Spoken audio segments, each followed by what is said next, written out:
नमस्कार, आप सभी का स्वागत है एनडीटीवी राजस्थान पर और मैं हूं आपके साथ शुभेंदु सिंह। सरिस्का में सीमांकन की प्रक्रिया से टाइगर रिजर्व में बाघों के अस्तित्व को लेकर आशंकाओं का बाजार गर्म हो चुका है। अब इसकी वजह यह है कि सरकार के आदेश पर अधिकारियों ने जो रिपोर्ट दी है उस पर सेंट्रल बोर्ड ने अपनी मोहर भी लगा दी। अब सेंट्रल एम्पावर कमेटी को अंतिम फैसला लेना है।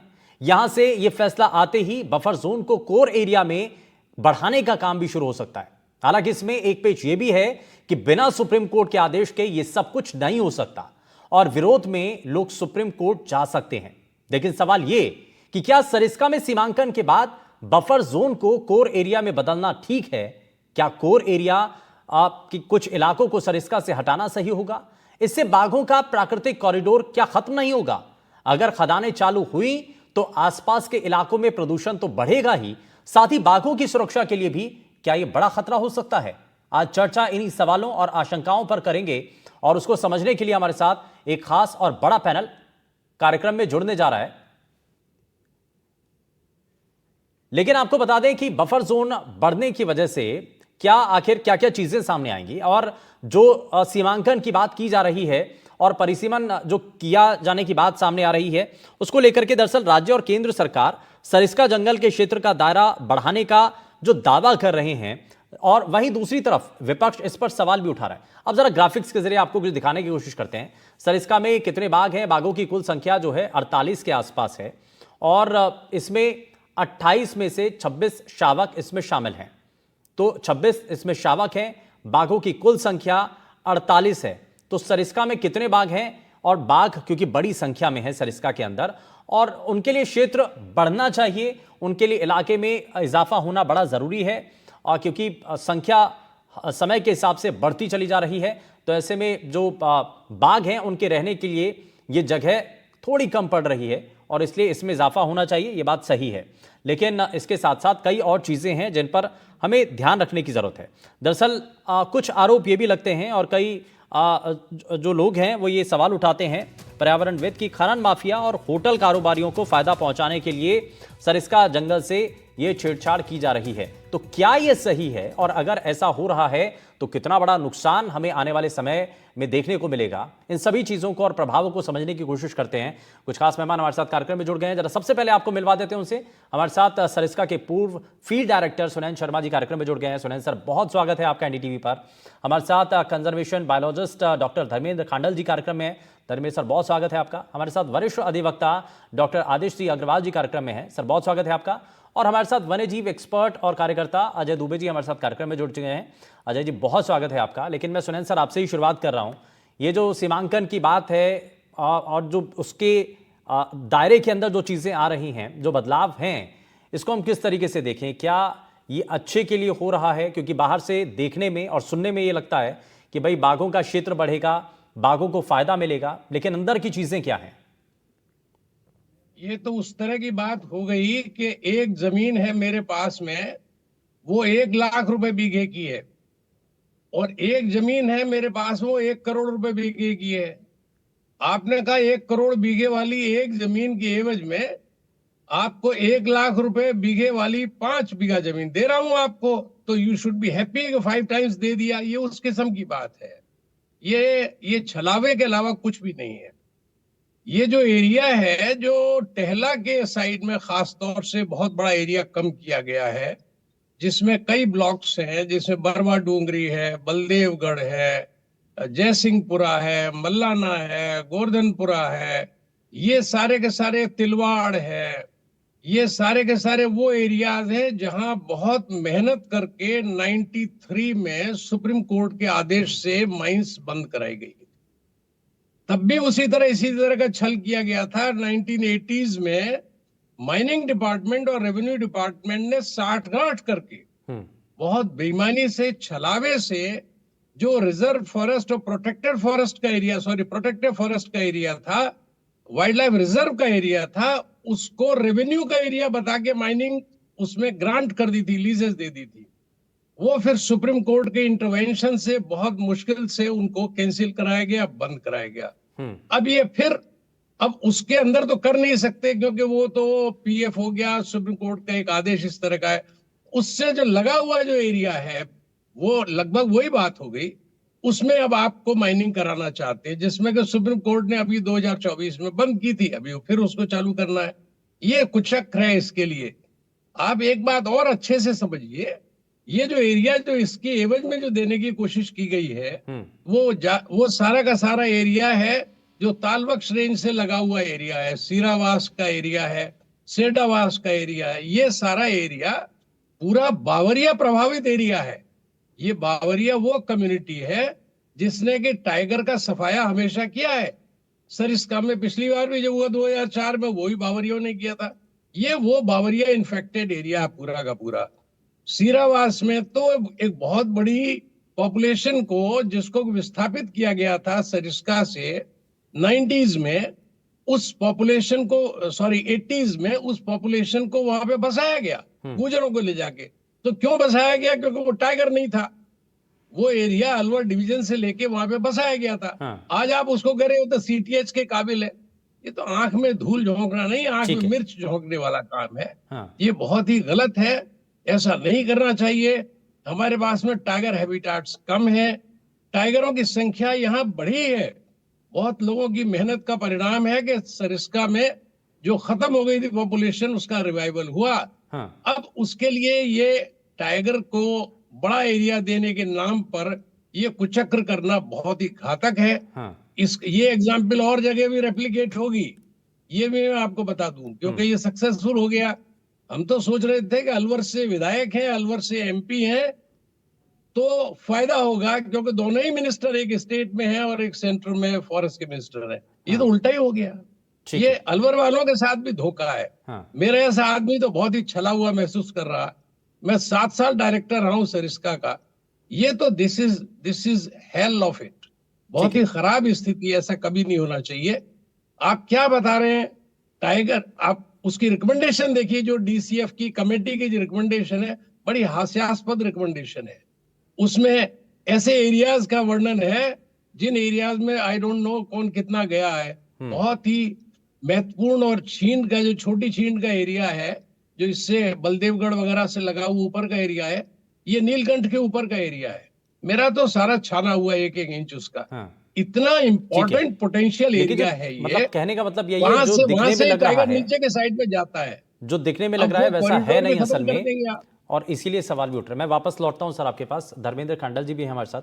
धर्मेंद्र जी, एक चीज़ मैं आपसे ये जान रहा हूं कि मैं जो पूछ भी रहा था कि भाई जो दिखने में लग रहा है वैसा है नहीं, और बार बार ये कहा जा रहा है कि भाई खनन के लिए ये क्षेत्र क्या, इसीलिए सब कुछ हो रहा है, क्योंकि जो जिस तरीके का इंडिकेशन है वो कुछ ऐसा ही है क्या?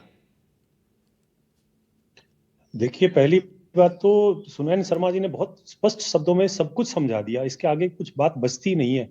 परंतु मैं आपको बताऊं कि जिस तरह से सीटीएच को इन्होंने रैशनलाइज करने के नाम पर निकाला है, वो वही क्षेत्र है जहां पर माइनिंग है अथवा एक आध कोई बड़े होटल है। परंतु जो बाकी एरिया है जहां पर भी इस तरह की डिस्टरबेंस है, पर उसको क्यों नहीं निकाला? क्योंकि इनको किसी विशेष व्यक्ति और लोगों को फायदा देना है, उद्देश्य ये है। साथ ही साथ ये जो छोटे छोटे हिस्से हैं, असल में ये मिल करके बहुत बड़ा हिस्सा बनते हैं। लगभग 40-50 स्क्वायर किलोमीटर बनता होगा। इतना तो कई सारी सेंचुरी भी नहीं है राजस्थान में।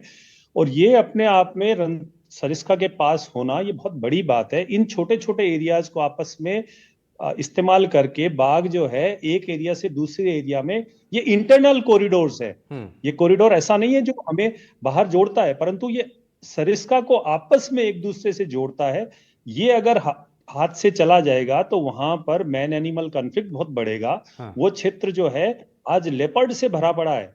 अगर उस तरह से डिस्टरबेंस होगी तो जैसे राजसमंद और इस क्षेत्र में लेपर्ड से जिस तरह से मानव दुर्घटनाएं हो रही है, उस तरह की दुर्घटनाएं वहां बढ़ने के आशंका है। साथ ही साथ जिस तरह से संवैधानिक संस्थाओं को इस्तेमाल किया गया है ये छलावे के लिए, ये बहुत ही दुखद है। सीसी जैसी संस्थाएं जिनको लोग बहुत सम्मान से देखा करते थे, इसके बाद ये परिपाटी बन जाएगी कि हर जगह से, ये पहली बार हो रहा है कि सीटीएच से स्थान को निकाला जा रहा है और उसको अलग किया जा रहा है। इसके बाद वहां का जो जनजीवन है वो पानी के लिए तरसेगा। वहां पर जो छोटे मोटे जो भी व्यवसाय है जिसमें होटल और इको प्रोजेक्ट है, वो सारे के सारे बर्बाद हो जाएंगे। वहां पे मिट्टी, धूल, आवाजें, और पूरे रात दिन चलने वाली मशीनें, ट्रक, हजारों ट्रकों का आवागमन होगा। वो स्थान जो है खत्म हो जाएगा। ठीक है। मेरा मानना है कि इसमें बहुत जरूरी है कि सुनैन शर्मा जैसे लोगों को शामिल करके इस तरह के निर्णय लिए जाए, ना कि उनको दूर रखा जाए। ये वहां के ऐसे भीष्म पितामह जैसे लोग हैं जिनको शामिल करे बिना सरिस्का का भविष्य कतई सुरक्षित नहीं हो सकता। हम तो खुश थे दूर बैठे हुए रणथंभौर में कि देखिए वहां के लोगों ने किस तरह से रणथंभौर के बाघों की सुरक्षा की, और आज वहां पे लगभग 45-50 बाघ हो गए हैं। और आज जब बाघ नंबर बढ़ गया तो इन्होंने इसको बड़ा धोखा कर दिया। ये तो बहुत ही चिंता एक की चीज विषय और है। इसमें जरा समझते हैं। अजय दुबे जी को मैं जरा इसमें जोड़ लेता हूं। अजय जी, जो जो अभी एक तस्वीर दिखाई दे रही है, अगर ऐसा हो जाता है तो कितना बड़ा बदलाव दिखाई देगा? क्या क्या चीजें बदल जाएंगी? और देखिए शुभेंदु, जो सरिस्का टाइगर रिजर्व एक री इंट्रोडक्शन हुआ था, टाइगर्स लाए गए थे, एक भरोसा था, विश्वास था कि दोबारा वो जगह पनप जाएगी और वहां पे वाइल्ड लाइफ कंजर्वेशन और जो भी बहुत बड़ी बड़ी बातें हुई थी उस समय। आज मैं ये देख रहा हूँ शुभेंदु जी कि वहां पे रेवेन्यू तो सरकार जनरेट कर लेगी, बहुत सारी माइनिंग एक्टिविटीज बढ़ेगी, रोजगार मिलेगा और उसमें कमीशन भी बढ़ेगा। और निश्चित तौर पर जो लोग भी ये निर्णय ले रहे हैं पर्दे के पीछे, उनके मुनाफे भी बढ़ेंगे। लेकिन एक शुभेंदु, जो शर्मा साहब ने भी बोला और खंडर साहब ने भी बोला कि जो छलावा हो रहा है, ये छलावा पूरे देश के लिए एक मैसेज है कि टाइगर रिजर्व से सीटीएच को किस तरह निकाला जाता है। ये तरीका दुनिया को पता चल जाएगा, पूरे भारत को। पूरे भारत के जो भी 56 टाइगर रिजर्व्स हैं, उनकी सारी माइनिंग लॉबी पुनर्जीवित हो जाएगी। जहां भी खदानें बंद हैं वो दोबारा आएंगे और उनको ये बात भरोसा हो जाएगा कि जिस व्यक्ति ने शपथ ली थी पर्यावरण मंत्री बन के भारत के लिए कि वो उनको बचाएगा, उस टाइगर रिजर्व को और पर्यावरण को और जंगल को, वो उस व्यक्ति के इलाके में टाइगर रिजर्व से आप पूरा हिस्सा निकाल रहे हैं। आप बाघों से ज्यादा आपको माइनिंग की सोच है। आप सुप्रीम कोर्ट का जो जजमेंट है, चाहे वो 93 का है, सुनैन शर्मा साहब कह रहे थे, वो जैन साहब की जो कमेटी थी जिसका जिक्र अभी मैंने भी देखा है कि रिपोर्ट बनी थी और वहां की संवेदनशीलता की बात की गई थी सरिस्का की, वहां सुप्रीम कोर्ट ने बंद कराया 93 में। उसके बाद 97 में पूरी तरह से बंद करवाया। उसके बाद 2024 में बंद हुआ। गोधा बर्मन जजमेंट जो अभी पिटीशन जिसमें चल रही है उसमें भी इसका जिक्र है।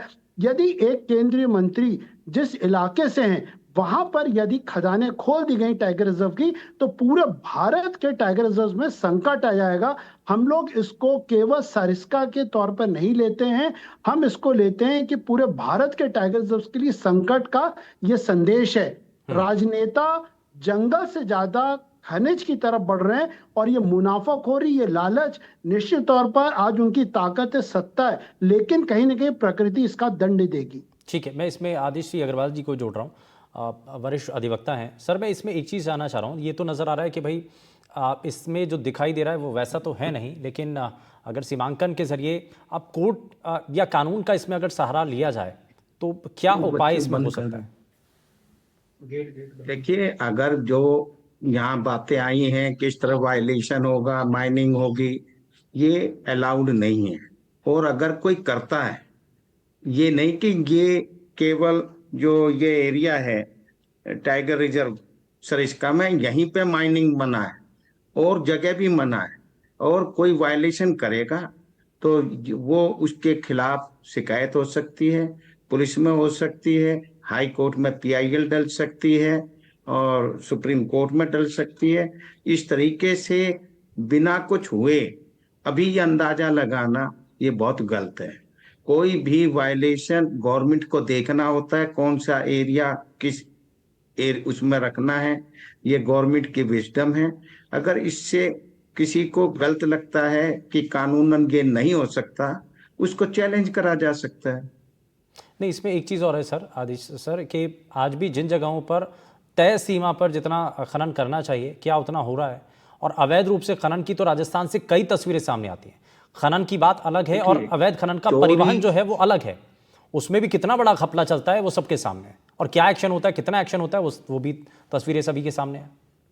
देखिए, कानून बना सकती है सरकार, पुलिस का काम है उसको इम्प्लीमेंट करना, और अगर इम्प्लीमेंट नहीं करती है तो जागरूक नागरिक जो हैं उनकी ड्यूटी है उस चीज को कंसर्न अथॉरिटीज के सामने, अगर स्टेट गवर्नमेंट सेंट्रल गवर्नमेंट उस पर एक्शन नहीं लेती है, उसके बाद सुप्रीम कोर्ट और हाई कोर्ट के दरवाजे खटखटाने चाहिए।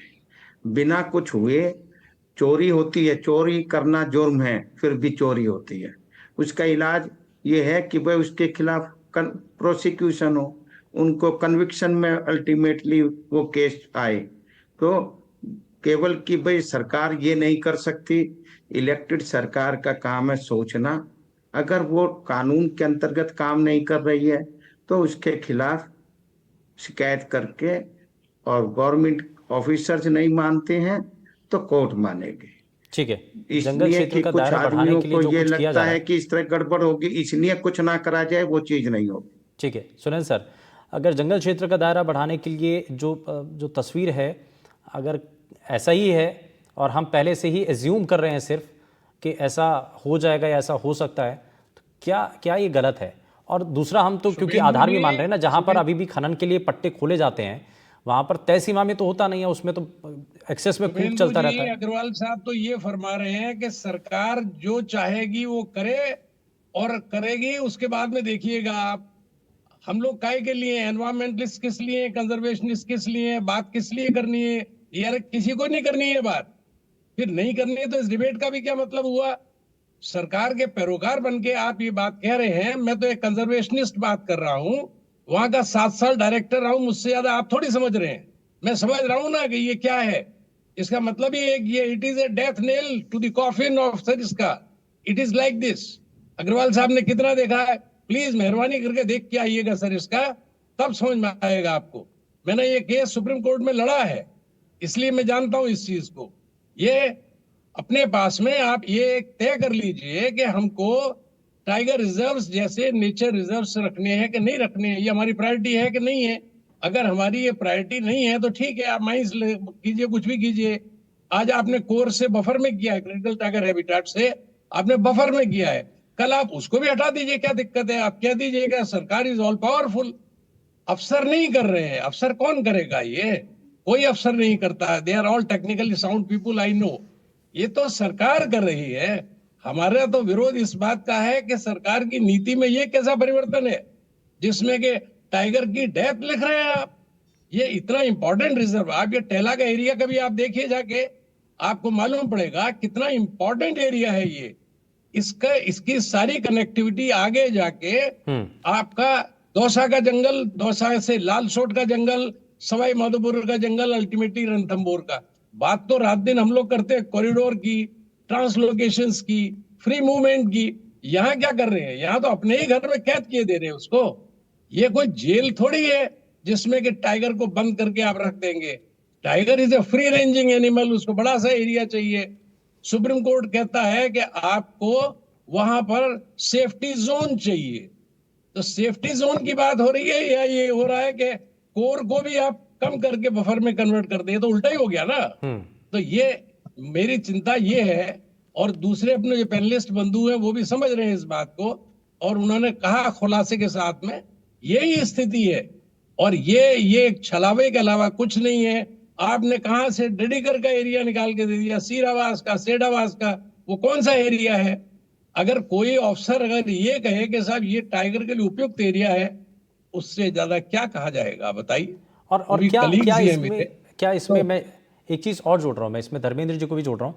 धर्मेंद्र जी, अगर ऐसा होता है ये परिसीमन के तहत, अगर ऐसा जो सीमाएं हैं अगर अब अलग होती हैं, तो क्या ये दूसरे इलाकों में जाने की घटनाएं नहीं बढ़ेंगी? क्या उनकी ग्रोथ को लेकर के समस्याएं नहीं बढ़ेंगी क्या? और जो बता भी रहे थे कि भाई वहाँ से उनका जो नेचुरल उनका जो है रास्ता बना हुआ है वो इम्पैक्ट होगा, बहुत सारी चीज़ें। क्या क्या असर पड़ेगा सर इसका?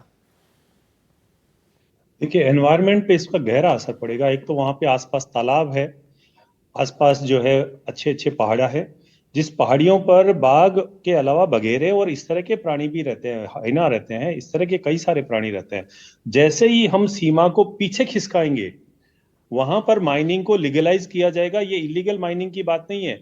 अग्रवाल साहब क्या भाषा बोल रहे हैं मैं समझ नहीं पा रहा हूं, परंतु ये भाषा किसी भी तरह से वन के लिए उचित नहीं है। ये हो सकता है किसी व्यक्ति के स्वार्थ के लिए उचित हो, परंतु अगर देखें तो सरकार ने बड़ी सफाई से इस तरह का कदम उठाया है कि इन्होंने कहा कि हम तो बाघों के क्षेत्र को बढ़ा रहे हैं। हम दूर बैठे लोग सोच रहे थे, जब तक कि इंडियन एक्सप्रेस की रिपोर्ट नहीं आई हमें लगा कि ये क्या हो गया, ये तो उल्टी बात हो रही है। हमें लगा बाघ बढ़ रहे हैं, वहां के 2 मंत्री जी हैं वो बाघ के एरिया को भी बढ़ा रहे हैं, परंतु अब समझ में आ रहा है कि उसके पीछे कोई खेल भी हो रहा है। अब ये बात पर्यावरण के तौर पर उसके कॉरिडोर को नष्ट कर देगी।